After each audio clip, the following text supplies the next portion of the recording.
Hello students, आज हम BA BSc semester 6 का पेपर रियल और कॉम्प्लेक्स एनालिसिस का chapter number 5 calculus of complex function start करेंगे। देखिए, कॉम्प्लेक्स नंबर और उसकी जनरल रिप्रेजेंटेशन के बारे में आपने अपनी प्रीवियस क्लासेस में पढ़ा हुआ है, ठीक है। इस चैप्टर में हम क्या करेंगे, कॉम्प्लेक्स नंबर या फिर आप कह सकते हो फंक्शंस ऑफ कॉम्प्लेक्स वेरिएबल की स्टीरियोग्राफिक प्रोजेक्शन के बारे में बात करेंगे कि कैसे स्टीरियोग्राफिक प्रोजेक्शन होती क्या है और निकालते कैसे हैं कॉम्प्लेक्स फंक्शंस की, ठीक है। आपने ये चीज़ पढ़ी हुई है कि सेट ऑफ रियल नंबर्स में हमारे पास 1-to-1 कोरेस्पोंडेंस होती है, ठीक है। पर जब हम √-1 की बात करते हैं, जब इस तरह के नंबर की बात करते हैं, तो वो डिफ़ाइन नहीं होता रियल नंबर में, क्योंकि ऐसा कोई भी रियल नंबर नहीं है जिसका स्क्वायर एक नेगेटिव रियल नंबर हो, ठीक है। तो यूलर्स एक फर्स्ट मैथमेटिशियन ऐसे थे जिन्होंने ये सिंबल आयटा को इंट्रोड्यूस कराया और इन्होंने प्रॉपर्टी दी कि आयटा स्क्वायर की वैल्यू हमेशा -1 के इक्वल होती है। उसके बाद आगे गोस ने फर्दर इस पे काम किया और ये चीज़ प्रूव करी कि हर अलजेब्राइक इक्वेशन जिसका रियल कोफिशिएंट होगा उसका कॉम्प्लेक्स रूट होगा, और किस फॉर्म में होगा, x + आयटा y में। वहीं से हमें कॉम्प्लेक्स नंबर की डेफिनेशन के बारे में पता लगा कि ऐसा नंबर जो x + आयटा y फॉर्म का होता है, जहाँ पे x और y आपके रियल होते हैं, वो नंबर कॉम्प्लेक्स नंबर कहलाता है, ठीक है। ये तो आपका था जो आप पहले पढ़ चुके हैं सारा प्रीवियस क्लासेस में। अब हमारा स्टार्ट क्या होगा, stereographic projection of complex numbers की। कॉम्प्लेक्स नंबर्स की स्टीरियोग्राफिक प्रोजेक्शन बेसिकली क्या है। इससे पहले हम क्या करेंगे, एक्सटेंडेड कॉम्प्लेक्स प्लान के बारे में पढ़ेंगे। In extended real number system we frequently use the concept of -∞ and +∞। हमें ये चीज़ पता है कि जब भी हम एक्सटेंडेड रियल नंबर की बात करते हैं तो हम -∞ और +∞ दोनों ही कॉन्सेप्ट का यूज़ करते हैं, ठीक है। फॉर एग्जाम्पल, एक सीक्वेंस है हमारे पास n, वो क्या कर रही है, +∞ को डाइवर्ज कर रही है, जहाँ पे वेयर एज अगर -n सीक्वेंस की बात करेंगे तो वो डाइवर्ज करेगी -∞ को, ठीक है। और xn एक सीक्वेंस ले ली जो किसके इक्वल है, -1⁻n इंटू n के, वो एक unbounded above as well as below होगी। तो क्या होगा कि जब भी तुम लिमिट xn करोगे तो वो इन्फिनिटी के इक्वल आ जाएगा, और एक केस में -∞ के इक्वल आ जाएगा।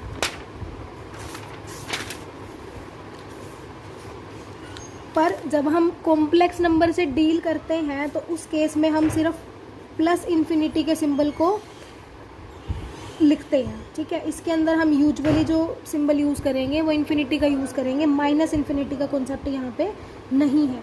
One of the main reason for this is that C has no natural ordering as R does. आपको पता है कि रियल नंबर में तो नेचुरल ऑर्डरिंग होती है, पर कॉम्प्लेक्स नंबर में ऐसा नहीं होता। रियल नंबर सिस्टम जो होता है वो उसमें क्या होते हैं, the compact set are closed and bounded. R के अंदर जितने भी कॉम्पैक्ट सेट आपके होते हैं वो कैसे होते हैं, क्लोज्ड भी होते हैं और बाउंडेड भी होते हैं। पर कॉम्प्लेक्स प्लेन के अंदर जो इस तरह का सेट होगा तुम्हारा, वो उसके पास कोई लिमिट नहीं होती, ठीक है। तो इसलिए हम इसमें जो डील करते हैं वो +∞ से ही करते हैं, ठीक। अब नेक्स्ट जो मेन डेफिनेशन हमारी जो चैप्टर की शुरुआत है कि स्टीरियोग्राफिक प्रोजेक्शन होता क्या है। The stereographic projection in geometry is a particular mapping, या कह सकते हो आप function that projects a sphere into a plane. Basically stereographic projection आपकी क्या है, एक पर्टिकुलर मैपिंग है जो क्या करती है, एक स्फीयर को प्लेन पे प्रोजेक्ट करती है, ठीक है। जैसे यहाँ पे आप एक डायग्राम देखोगे, ये आपको एक स्फीयर दिया हुआ है, इसके ऊपर आपको प्लेन दिया हुआ है, इसके ऊपर आपने एक स्फीयर को प्रोजेक्ट किया है, ये आपका सेंटर हो गया 0 0 0। अब स्टीरियोग्राफिक प्रोजेक्शन फाइंड आउट करने के ना 2 मेथड होते हैं। मेथड 1 में हम क्या करेंगे, मेथड 1 में हमने जो स्फीयर कंसीडर किया है ना, वो इस तरह का कंसीडर किया कि रेडियस तो 1/2 है और सेंटर है 0 0 1/2, ठीक है। तो ये हमने एक स्फीयर कंसीडर कर लिया इसके अंदर, और ये प्लेन कंसीडर किया, प्लेन पे स्फीयर को प्रोजेक्ट किया हुआ है, तो हमें साफ पता लग रहा है ये क्या है, स्टीरियोग्राफिक प्रोजेक्शन का केस है।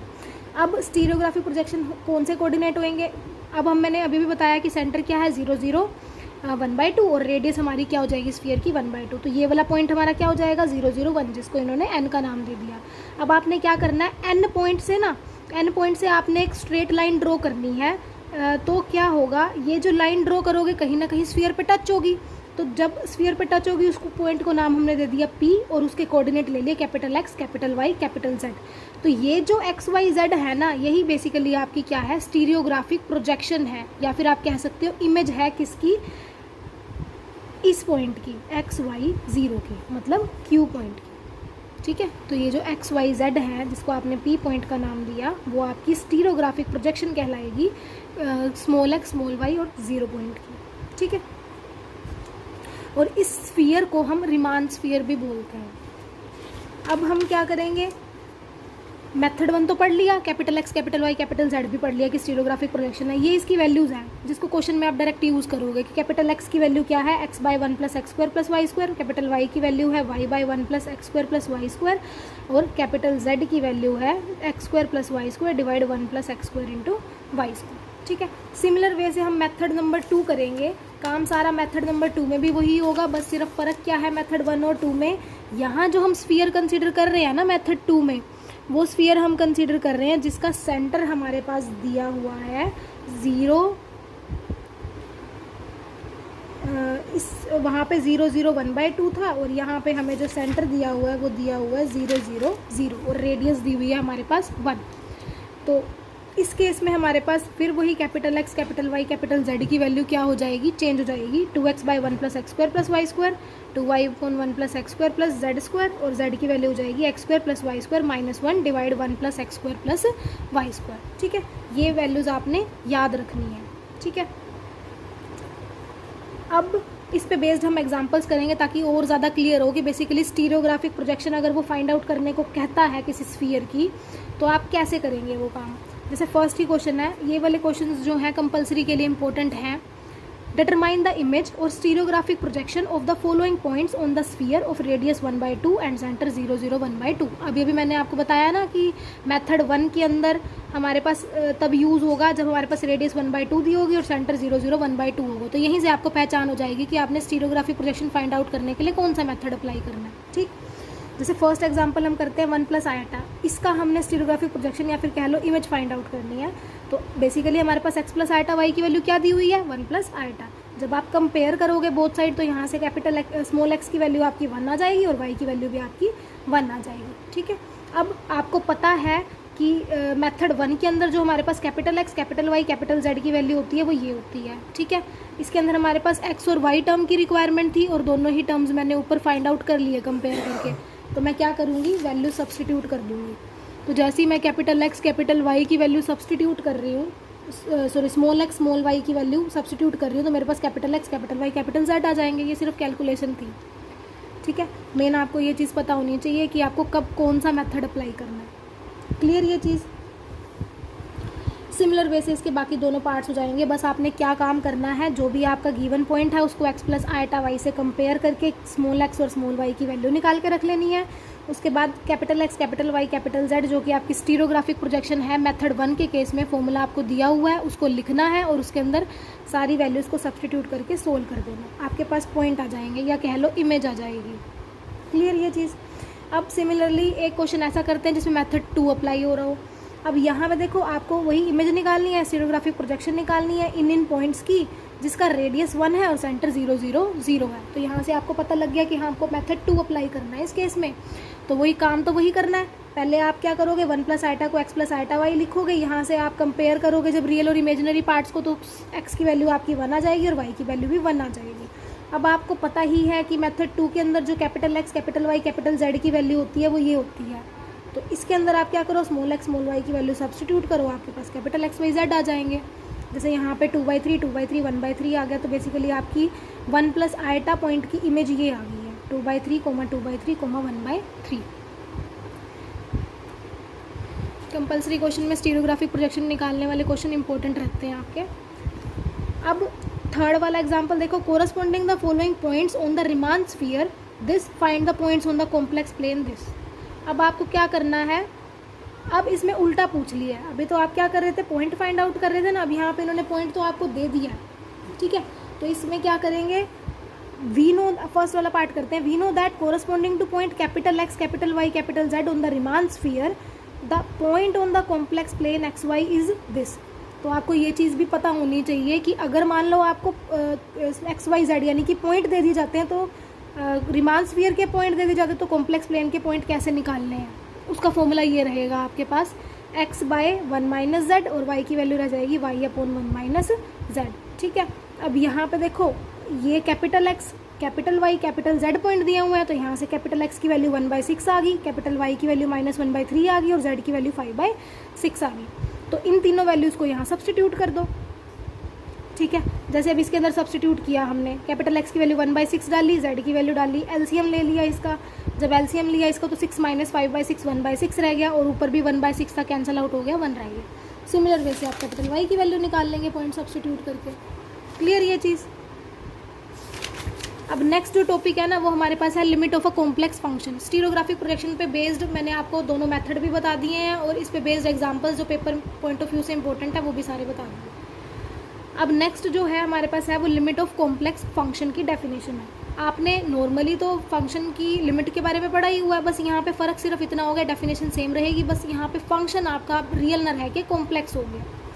तो let w is equals to F of Z be any complex function of Z. आपने क्या करा, जेड का कोई भी कॉम्प्लेक्स फंक्शन ले लिया, w नाम दे दिया जिसको, डिफाइंड इन अ बाउंडेड और क्लोज डोमेन डी। अब ये जो फंक्शन है वो किसी क्लोज्ड डोमेन और बाउंडेड डोमेन में डिफाइन किया हुआ है।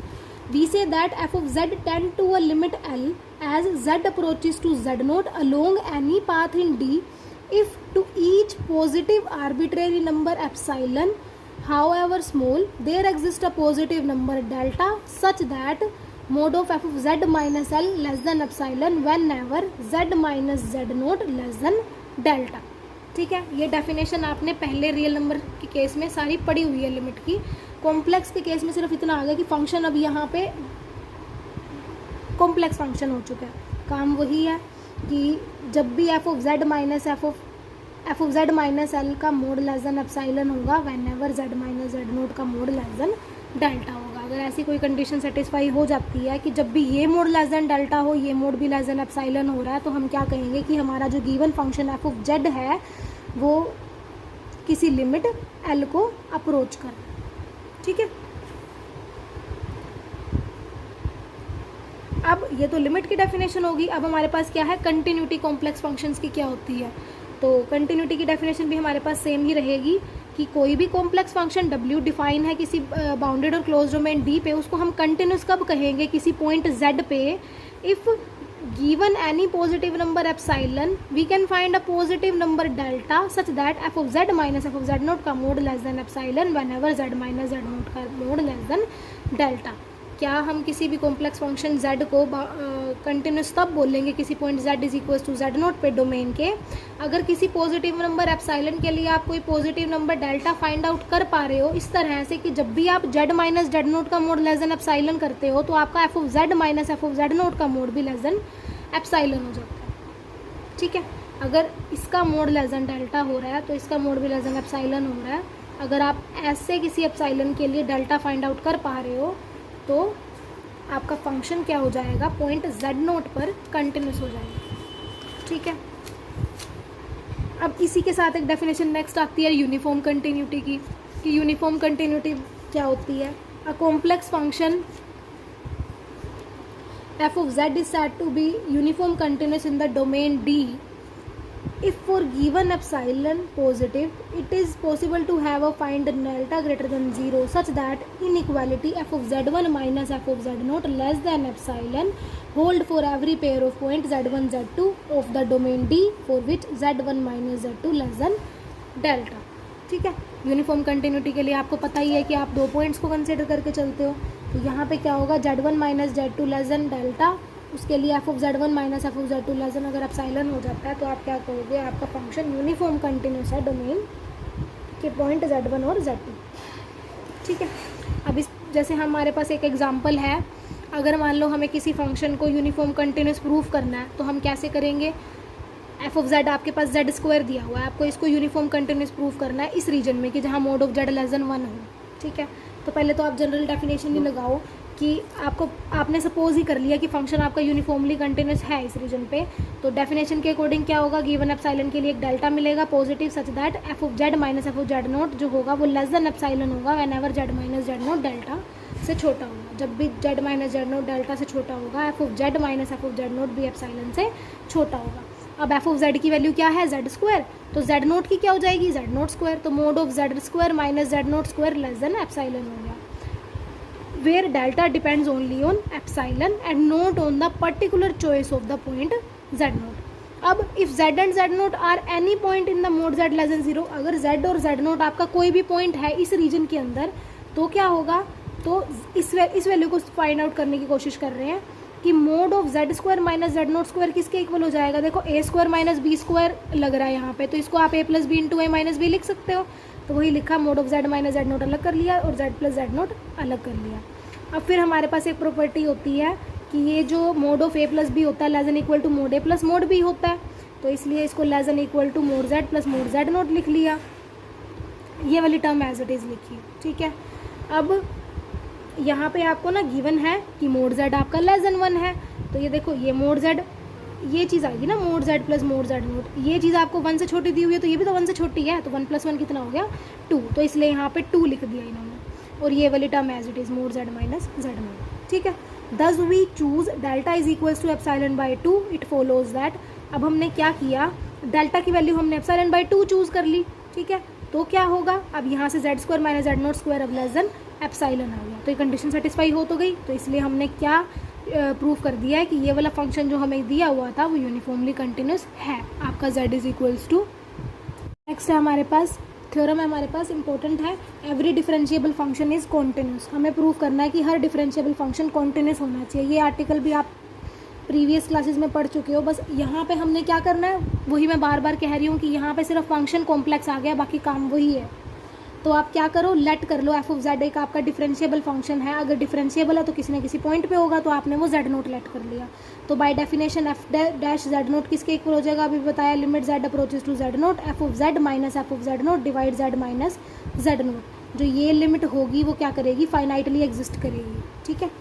अब आपको ये चीज़ कंसिडर करके चलो, limit Z approaches to Z naught F of Z minus F of Z naught, ये चीज़ कंसिडर की। मैंने क्या किया, जेड माइनस जेड नोट से मल्टीप्लाई भी कर दिया और डिवाइड भी कर दिया, ठीक है। दोनों की लिमिट सेपरेट करी, इस पे लिमिट अलग हो जाएगी, इस पे लिमिट अलग हो जाएगी। यहाँ पे देखो ये चीज़ अभी अभी आप ऊपर एफ डैश जेड नोट के इक्वल लेट की है ना, क्योंकि डेफिनेशन होती है डिफरेंशिएबल फंक्शन की। तो इसको आपने F dash Z note put कर दिया, और जब इस पे जेड की जगह जेड नोट अप्रोच करेंगे तो ये तो 0 हो रहा है, तो ओवरऑल आंसर कितना आ गया, 0 आ गया। तो आपका ये वाली लिमिट जो है, limit Z approaches to Z naught F of Z minus F of Z naught किसके इक्वल आ गया, 0 के। तो इसका मतलब एफ ऑफ जेड किसके बराबर हो गया, एफ ऑफ जेड नोट के। तो इससे आप क्या कह सकते हो कि एफ जेड आपका क्या हो गया, कंटिन्यूस हो गया पॉइंट जेड नोट पर, ठीक है। पर इस थ्योरम का कन्वर्स ट्रू नहीं है, ऐसा कोई ज़रूरी नहीं है कि हर कॉन्टिन्यूस फंक्शन भी डिफरेंशिएबल हो, ठीक है। अब ये चीज़ हम प्रूफ करेंगे एग्जांपल्स की हेल्प से। जैसे आपको अगला ही एग्जांपल ऐसा दिया हुआ है कि show that the function F of Z is equals to mod Z square is continuous everywhere but nowhere differentiable except at the origin. कि ये फंक्शन जो है कंटिन्यूस तो हर जगह है पर डिफरेंशिएबल नहीं है हर जगह, ओरिजिन को छोड़ के। सिर्फ ओरिजिन पे ही डिफरेंशिएबिलिटी शो करेगा, अदरवाइज कहीं नहीं करेगा। तो आप क्या करो, आपने लेट कर लिया कि एफ ऑफ जेड आपका जेड स्क्वायर है, तो z की वैल्यू वैसे क्या होती है, एक्स प्लस आइटा वाई होती है, तो मोड z का स्क्वायर क्या हो जाएगा, मोड z अगर निकालें तो क्या हो जाएगा, वो under root X square plus Y square. जब हम मोड z का स्क्वायर फाइंड आउट करेंगे तो वो क्या हो जाएगा, X square plus Y square. तो वही इन्होंने लिखा हुआ है, ठीक है। तो यहाँ से u की वैल्यू क्या आ जाएगी आपकी, u of X Y X square plus Y square, और v तो है ही नहीं यहाँ पे, इमेजिनरी पर 0 हो जाएगा, ठीक है। The function F of Z is obviously continuous everywhere because the continuity of u and v। u और v की कंटिन्यूटी की वजह से पूरा का पूरा फंक्शन तो कंटिन्यूस हो रहा है हर जगह। मेन काम क्या है, डिफरेंशिएबिलिटी चेक करना, तो वो बाय डेफिनेशन चेक करेंगे। अब हमें पता है कि एफ डैश जेड नोट हमारा क्या होगा, by definition limit Z approaches to Z naught F of Z minus F of Z naught divide Z minus Z naught, ठीक है। एफ ऑफ जेड की वैल्यू कितनी दी हुई है, जेड स्क्वायर, तो जेड नोट की क्या हो जाएगी, Z naught square divide Z minus Z naught. अब आपको एक प्रॉपर्टी पता होनी चाहिए कि मोड जेड का स्क्वायर जो होता है वो जेड इंटू जेड बार के इक्वल होता है, तो वो यूज़ किया हुआ है। ये किसके इक्वल हो जाएगा, z naught into z naught bar के divide by z minus Z naught, clear. अब यहाँ पे हमने क्या किया, z bar into z naught को सब्ट्रैक्ट भी कर दिया, ऐड भी कर दिया। ये सारा काम हम अपना क्वेश्चन सोल्व करने के लिए कर रहे हैं, तो आपको थोड़ा बहुत ध्यान रखना पड़ेगा। आपने क्या करा, यहाँ पे mode Z bar into z note वाली टर्म सब्ट्रैक्ट भी करी और ऐड भी करी, ठीक है। अब इन दोनों टर्म से देखो आपका जेड बार कॉमन आ रहा है, अंदर बच रहा है जेड माइनस जेड नोट, और इन दोनों से आपका जेड नोट कॉमन आ रहा है, अंदर बच रहा है जेड बार माइनस जेड नोट बार, ठीक, divide Z minus Z note. तो ओवरऑल आपका क्या आ गया, देखो यहाँ पे जेड माइनस जेड नोट से कैंसिल आउट हो रहा है, ये चीज़ आ गई ना। सेपरेट जब करेंगे तो ये वाली टर्म के साथ डिनोमिनेटर अलग सेपरेट हो जाएगा और इस वाली टर्म के साथ डिनोमिनेटर अलग सेपरेट हो जाएगा, तो ये तो कैंसिल हो गया, सिर्फ जेड बार रह गया, ये वाली टर्म रहेगी हमारे पास, क्लियर ये चीज़। अब आपने क्या किया, z को आपने z माइनस जेड नोट, जो ये वाली टर्म है इसको आपने पुट करा L into cos theta plus iota sine theta, और ये जो z माइनस जेड नोट का बार है इसको आपने पुट किया L into cos theta minus iota sine theta. ये आप ध्यान रखोगे। तो जब आपने ये पूरी टर्म की वैल्यू निकाली ना, तो वो किसके इक्वल आ गई, cos theta plus iota sine theta, सिर्फ डिवाइड किया और कुछ नहीं। तो एफ डैश जेड नोट जो ये चल रहा था, अब ये किसके इक्वल हो गया, ये वाली वैल्यू सब्सटीट्यूट करने के बाद इसके इक्वल हो गया। ठीक है, अब ये कह रहे हैं कि अगर ये वाली लिमिट एग्जिस्ट करती है ना, then it will be independent of the path along which z approaches to z naught. ठीक है, पर क्या हो रहा है कि जो ये हमारा लास्ट एक्सप्रेशन है ना, ये किसी यूनिक लिमिट पे टेंड नहीं कर रहा जैसे z अप्रोच कर रहा है z नोट पे, क्योंकि ये जो है वो थीटा पे डिपेंड कर रहा है, तो कोई यूनिक लिमिट आएगी ही नहीं। ठीक है, तो इसलिए क्या हुआ कि जो हमारा फंक्शन था वो हर जगह तो डिफरेंशिएबल हर पॉइंट पे नहीं हो रहा। तो इसका मतलब ओवरऑल कंक्लूजन क्या निकला कि ये वाला फंक्शन कंटिन्यूस तो हर प्लेस पे है, पर डिफरेंशिएबल नहीं है कहीं भी ओरिजिन को छोड़ के। ठीक है, सिमिलर वे से अगला वाला एग्जांपल हमने करना है, बिल्कुल सेम है। ठीक है, अब नेक्स्ट है हमारे पास रूल्स ऑफ डिफरेंशिएशन। जैसे हमने रियल नंबर के केस में डिफरेंशिएशन का रूल पढ़ा था कि हाँ, जब भी हम दो फंक्शंस की एडिशन को डिफरेंशिएट करते हैं तो वो दोनों सेपरेशन हो जाती है, कि पहले वाले फंक्शन का डेरिवेटिव अलग प्लस दूसरे वाले फंक्शन का डेरिवेटिव अलग। प्रोडक्ट रूल के बारे में पढ़ा था, क्वोशिएंट रूल के बारे में पढ़ा था, आपका सारा सेम ही प्रॉपर्टीज़ हैं ये सारे। ठीक है, बस यहाँ पे फंक्शन आपका कॉम्प्लेक्स आ जाएगा, एक्स प्लस आइटा वाई की फॉर्म में आ जाएगा। अब यहाँ पे देखो आपने क्या करना है, जैसे फर्स्ट है cos square 2z plus 3 iota, ये वाला फंक्शन दिया हुआ है, इसको डिफरेंशिएट करना है विद रिस्पेक्ट टू z। तो आपने क्या फाइंड आउट करना है, d/dz फाइंड आउट करना है इसका। तो कैसे फाइंड आउट करेंगे, आपको डेरिवेटिव्स तो करने आते ही हैं। अब यहाँ पे देखो इसका डेरिवेटिव कैसे होगा, पावर आगे आ जाएगी, तो 2 पावर आगे आ गई, कोस ऑफ 2 प्लस 3 आइटा, और अंदर क्या हो जाएगा, फिर इस वाले फंक्शन का डेरिवेटिव होगा फर्दर। तो जब आपने इसको डिफरेंशिएट करा, ये वाली टर्म एज इट इज़, अब यहाँ पे देखो कोस एक्स का डेरिवेटिव क्या होता है, माइनस साइन एक्स, और फिर अंदर एंगल का फर्दर होता है। तो एंगल का जेड के रिस्पेक्ट में डेरिवेटिव, यहाँ पे तो 2z प्लस 3 आइटा है, तो 2z का कितना हो जाएगा, 2 हो जाएगा। तो ये तो खत्म ही हो जाएगा, तो ये 2 है और ये भी 2 है, तो 2 2 से कितना हो गया, 4 हो गया। ये वाला as it is minus sine cos 2z plus 3 iota as it is, तो ये आपने डिफरेंशिएट कर दिया। सिमिलर वे से इसका पार्ट नंबर 2 हो जाएगा। बस नॉर्मल जैसे डिफरेंशिएशन आपको आती है वही प्रॉपर्टीज़ का यूज़ करके आपको डिफरेंशिएट करना है।